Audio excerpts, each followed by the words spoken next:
Assalamualaikum warahmatullahi wabarakatuh. Saya Arfan Gensa. Di sini saya akan menjelaskan kembali materi-materi yang sebelumnya pernah dipresentasikan, yaitu tentang visi dan misi dalam perusahaan jasa.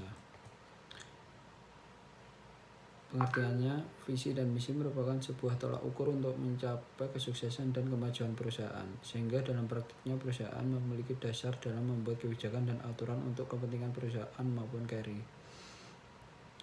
Visi diartikan sebagai sebuah pandangan atau rencana dalam jangka panjang yang ingin dicapai oleh sebuah perusahaan. Biasanya cenderung singkat, namun mampu mencakup keseluruhan cita-cita dan tujuan yang ingin dicapai oleh sebuah perusahaan. Sedangkan misi adalah aktivitas yang dilakukan oleh perusahaan sebagai alat untuk mencapai tujuan perusahaan.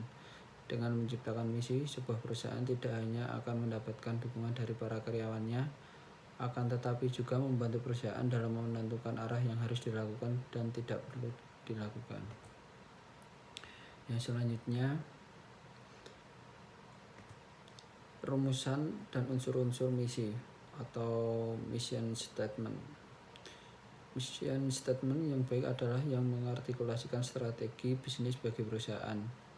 Kekuatan kunci posisi dalam pasar artinya meski membuat mission statement bukan hal sulit, namun perlu hati-hati dalam membuatnya, jangan sampai terkesan tidak bermakna dan berakibat negatif bagi perusahaan sendiri.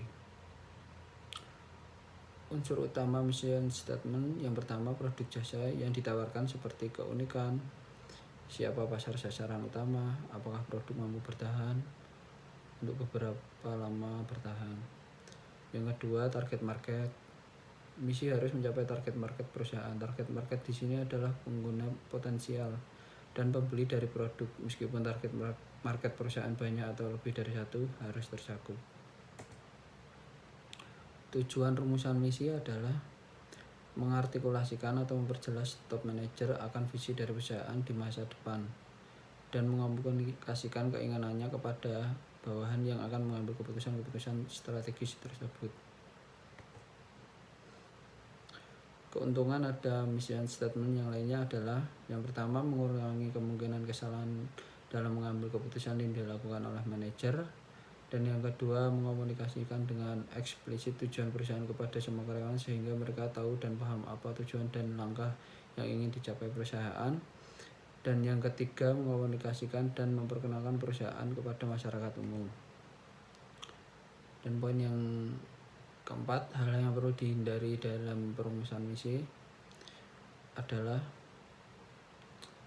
A. Mission statement yang terlalu luas berakibat tidak fokus, sehingga menyulitkan manajer yang ingin mengambil keputusan karena dasar yang terlalu luas sehingga putusannya pun tidak akan berfokus, pada akhirnya adalah sia-sia. Sebagai contoh, perusahaan taksi merumuskan misi perusahaan penyedia jasa transportasi. Hal ini terlalu luas karena mencakup darat, laut, dan udara untuk konteks bisnisnya.